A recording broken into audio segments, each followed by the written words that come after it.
कुमारी शैलजा कांग्रेस के प्रदर्शन में शामिल होंगी, नेताओं के साथ बैठक करेंगी कुमारी शैलजा।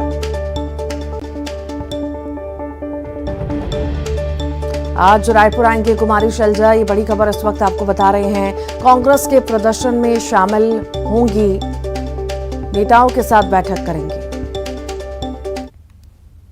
छत्तीसगढ़ विधानसभा का बजट सत्र है। होली के अवकाश के बाद अब सत्र शुरू होगा। सदन में सोहन पोटाई को जो है श्रद्धांजलि दी जाएगी। सदन में गोबर खरीदी का मुद्दा उठेगा। रविंद्र चौबे के विभागों में संबंधित पूछे जाएंगे सवाल। अनिला भेड़िया के मंत्रालय से संबंधित सवाल होंगे। और देवव्रत लगातार हमारे साथ जुड़े हुए हैं। देवव्रत, होली की छुट्टियों के बाद अब सत्र फिर से शुरू होने जा रहा है। क्या लगता है कितने हंगामेदार ये सत्र होगा और किन किन मुद्दों को लेकर बीजेपी मुखर नजर आएगी? जी, होली के 6 दिन की छुट्टियां रही और इसके बाद फिर से आज विधानसभा की कार्यवाही शुरू होगी। जिस तरह से आज जो मसला है वो मंत्री रविंद्र चौबे से के विभागों से संबंधित सवाल जो है माफ कीजिएगा, जो सवाल हैं वो पूछे जाएंगे। इसके अलावा मंत्री अनिला भेड़िया है, उनके विभागों से संबंधित सवाल पूछे जाएंगे। गोबर खरीदी का जो मामला है वो इस बार प्रश्नकाल में उठने वाला है। पूर्व मुख्यमंत्री रमन सिंह ने ये सवाल उठाया है और क्योंकि अब तक जो है छत्तीसगढ़ की सरकार है वो छत्तीसगढ़िया सरकार होने के साथ साथ किसानों की सरकार भी कहलाती रही है और गोबर खरीदी जो है देश भर में एक तरह से छत्तीसगढ़ में ही पहली बार छत्तीसगढ़ सरकार ने ये शुरुआत की है। लेकिन आज इन्हीं मुद्दों को लेकर के बहस एक तरह से सदन में छिड़ सकती है। साथ ही साथ जो ध्यानाकर्षण के मुद्दे हैं उनमें सत्ता पक्ष के ही जो नेता हैं वो अपनी ही सरकार को घेरते हुए दिखाई देंगे, क्योंकि एक्सप्रेसवे का जो मसला है उसके निर्माण को लेकर के एक तरह से ध्यानाकर्षण जो है वो लोक निर्माण मंत्री का लगाया गया है, जिसमें सत्यनारायण शर्मा, कुलदीप जुनेजा जैसे जो विधायक हैं उन्होंने ये मुद्दा उठाया है। क्योंकि बीजेपी सरकार के समय में ये एक्सप्रेसवे आया था, उसके बाद इसे एक तरह से भ्रष्टाचार की सड़क कहा गया, फिर से इसे तोड़ा गया कांग्रेस की सरकार में और फिर से इसे बनाया जा रहा है। तो अभी तक के जो निर्माण है वो पूरी तरह से नहीं हो पाया है और इन्हीं सभी मसलों की गूंज आज विधानसभा में होने वाली है। और साथ ही साथ कई ऐसे मसले होंगे जिसको बीजेपी जो है वो शून्यकाल में उठा सकती है और इस पर सरकार को घेर सकती है। साथ ही साथ हाल ही में जो सोहन पोटाई हैं पूर्व सांसद, उनका निधन हुआ है, उनको श्रद्धांजलि भी सदन में दी जाएगी। जी ठीक, बहुत बहुत शुक्रिया देवव्रत जानकारी को साझा करने के लिए। भोपाल से बड़ी खबर की बात करते हैं। आज से फिर विधानसभा का बजट सत्र शुरू हो रहा है। होली की छुट्टी के बाद ये बजट सत्र की शुरुआत हो रही है। स्पीकर के खिलाफ अविश्वास प्रस्ताव पर चर्चा हो सकती है। जीतू पटवारी के निलंबन पर सदन में विचार हो सकता है।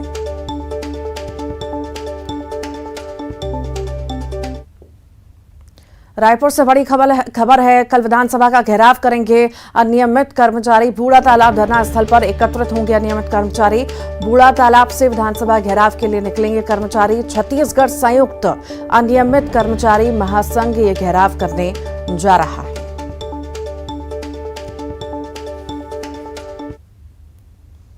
और एमपी में बीजेपी आधी आबादी को साधने का प्लान बना रही है। पार्टी ने पन्ना समिति में 33% महिलाओं को जोड़ने का ऐलान किया है। पार्टी महिलाओं को जोड़ने के लिए अभियान भी चलाएगी। देखिए। लाडली बहना योजना प्रदेश की आधी आबादी को साधने के लिए शिवराज सरकार का मास्टर स्ट्रोक बताया जा रहा है और अब संगठन भी महिला वोटर्स को जोड़ने की तैयारी में है। बीजेपी ने पन्ना समिति में 33% महिलाओं को जोड़ने का ऐलान किया है। बीजेपी के प्रदेश अध्यक्ष वीडी शर्मा ने कहा कि पार्टी बूथ स्तर पर एक महिला प्रमुख भी तैनात करने की तैयारी कर रही है। बीजेपी महिलाओं को पार्टी से जोड़ने के लिए अभियान चलाएगी, जिसमें सीएम शिवराज से लेकर सभी मंत्री, विधायक और पदाधिकारी जुटेंगे। युवा मतदाताओं को उसमें महिला और नौजवान दोनों मिलकर के होंगे, लेकिन प्रत्येक बूथ पर हमारा ये प्रयास होगा कि पन्ना समिति में हम 33% महिलाओं को जोड़ने का प्रयास करेंगे। बीजेपी बूथ विस्तारक अभियान चलाएगी, जिसमें सभी कार्यकर्ता बूथ्स पर जाएंगे। बीजेपी प्रदेश अध्यक्ष वीडी शर्मा ने कहा कि पार्टी के सभी कार्यकर्ता और पदाधिकारी बूथ्स पर जाएंगे। शक्ति केंद्र का संयोजक, सह संयोजक, सोशल मीडिया का इंचार्ज, आईटी का, हितग्राही प्रभारी भी हमने शक्ति केंद्र पर बनाया है। तो इस प्रकार से पूरी भारतीय जनता पार्टी मध्य प्रदेश 14 से 24 तक बूथों पर होगी। शक्ति केंद्र पर लगभग 12,000 के करीब विस्तारक जो पूरे 10 दिन उस शक्ति केंद्र पर रह करके प्रतिदिन एक बूथ पर जो हमने 22 प्रकार के काम हर बूथ पर तय किए हैं, उन कामों को करने का संकल्प लेकर के वो आगे बढ़ेंगे। बीजेपी बूथ्स पर पन्ना प्रमुख बनाती है, लेकिन बीजेपी प्रदेश अध्यक्ष वीडी शर्मा ने कहा कि मध्य प्रदेश में अब पार्टी अर्ध पन्ना प्रमुख भी बनाएगी।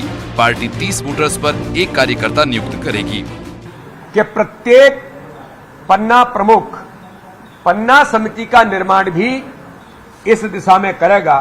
तो इसलिए चलो बूथ की ओर, यानी पूरी भारतीय जनता पार्टी बूथों पर होगी, इस नारे के साथ बूथ सशक्तिकरण के अभियान में जो हमारा बूथ विस्तारक पार्ट 2 का अभियान 14 तारीख से शुरू हो रहा है, उसकी पूरी तैयारी हम सब लोगों ने मिलकर के की है।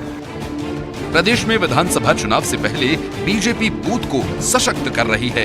इलेक्शन में जीत के लिए आधी आबादी का साथ जरूरी है।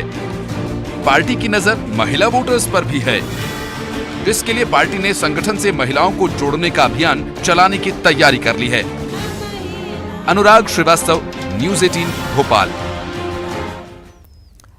संस्कारधारी में अपराधियों के हौसले बुलंद हैं। अधेड़ पर लाठी डंडे और चाकू से हमला किया है। हमले में अधेड़ व्यक्ति गंभीर रूप से घायल है। पीड़ित की अस्पताल में भर्ती करा दिया गया है।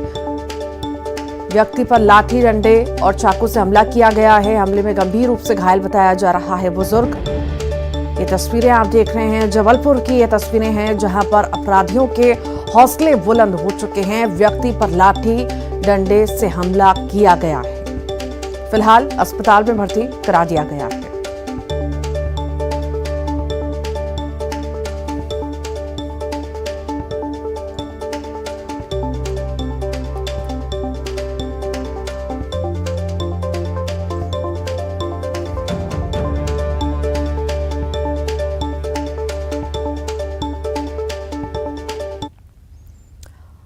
देश के सबसे स्वच्छ शहर इंदौर के लोगों को गंदगी थोड़ी देर भी बर्दाश्त नहीं। यही वजह है कि राजबाड़ा पर गैर निकलने के आधे घंटे बाद साफ कर चकाचौंध कर दिया गया। इसके लिए नगर निगम ने 12 स्वीपिंग मशीनें, 200 सफाई कर्मचारियों की टीम और 50 से ज्यादा कचरा वाहनों को मैदान में उतार दिया।